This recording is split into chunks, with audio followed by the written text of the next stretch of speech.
Баршаңызға қайырлы күн достар. Бүгін сіздермен осындай өте дәмді, тойымды бауырдан торт жасайтын боламын. Видеоның соңына дейін қарап, лайк басып, комментарий қалдырып, арнама тіркеліп алуды ұмытпаңыздар.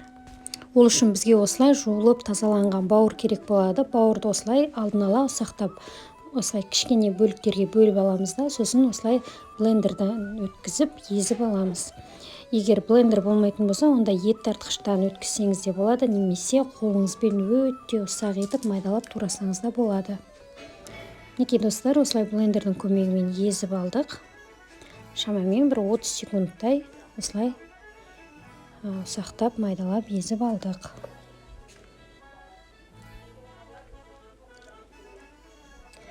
Мінекей достар, бауырымыз дайын. Енді осылай ыдысымызға саламыз.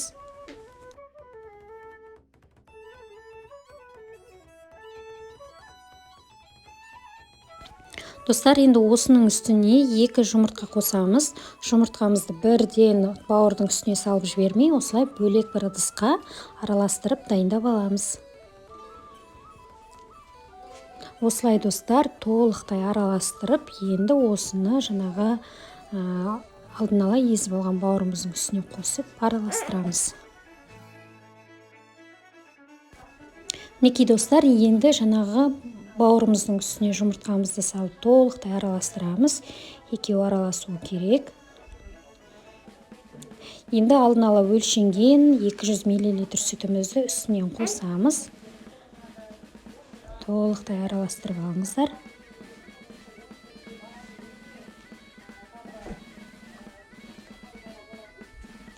Мінекей достар, енді осының үстіне алдын ала өлшенген ұнымызды, құрғақ ұнымызды салып араластырамыз. Бірден салып жібермеңіз, әрине, біртіндеп салып, осылай араластырамыз.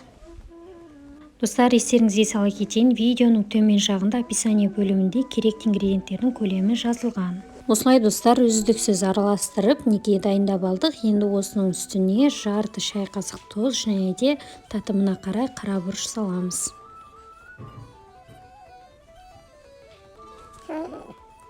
Тағы да араластырып, үстінен осындай сұйық май құйып, толықтай араластырып дайындап аламыз.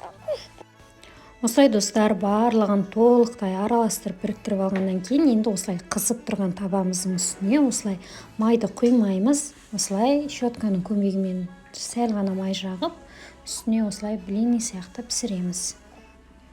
Мінекей достар, осылай тегістеп жая отырып, жұқалап бауырымызды пісіріп аламыз.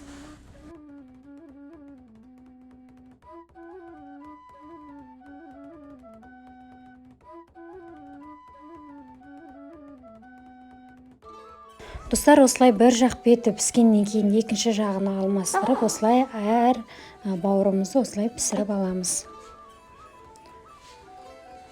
Осылай ыдысымыздан алып, келесі жаңағы бауырымызды пісіру үшін тағы да жаңағы табамызға сәл ғана май жағып, бәрін бір қатар осылай бір келге етіп, дөңгелектеп пісіріп аламыз.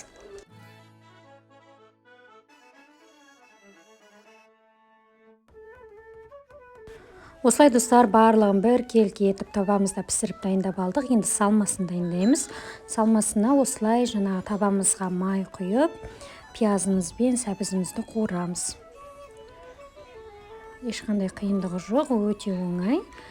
Сәбізімізді күштен өткізіп аламыз және де пиязымызды осылай ұзыншақ етіп турап, осылай қуырып дайындап алдық. Мінекей достар, салмамыз да, осылай бауырымыз да дайындалып пісіріп дайындап алдық.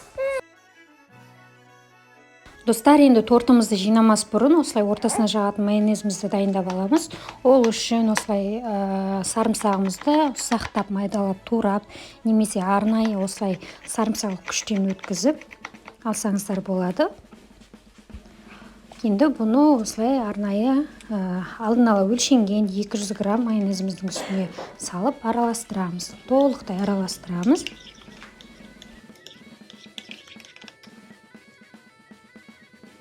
Достар, мінекей барлығын дайындап алдық. Енді осылай бауырымыздың үстінен ең бірінші майонезімізді жағып, жаңағы сарымсақ араласқан үстіне жаңағы салмамызды салып, бір келкі етіп осылай тортымызды жинаймыз кезекпен кезек. Жұқалап осылай жазамыз. Үстінен тағы да бауырымызды қойып, бір келкі етіп осылай тортымызды жинап шығамыз.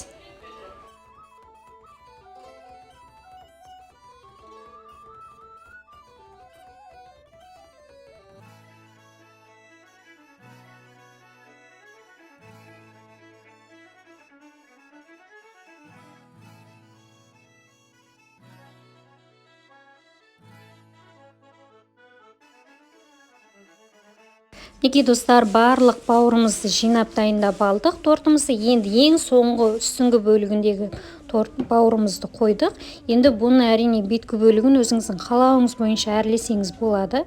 Мен осылай жасыл жаңағы петрушка кинзаның көмегімен осылай әдемілеп әрлеп шықтым.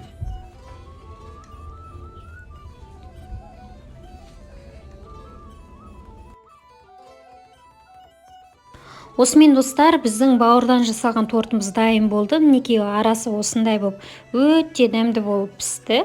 Осы рецепт арқылы барлықтарыңызға жасап көруге кеңес беремін. Және де осы рецепт сізге ұнаған болса немесе видеоның соңына дейін қараған болсаңыз, лайк басып, комментарий қалдырып, жоғарыдағы инста парақшама да тіркеліп алуды ұмытпаңыздар.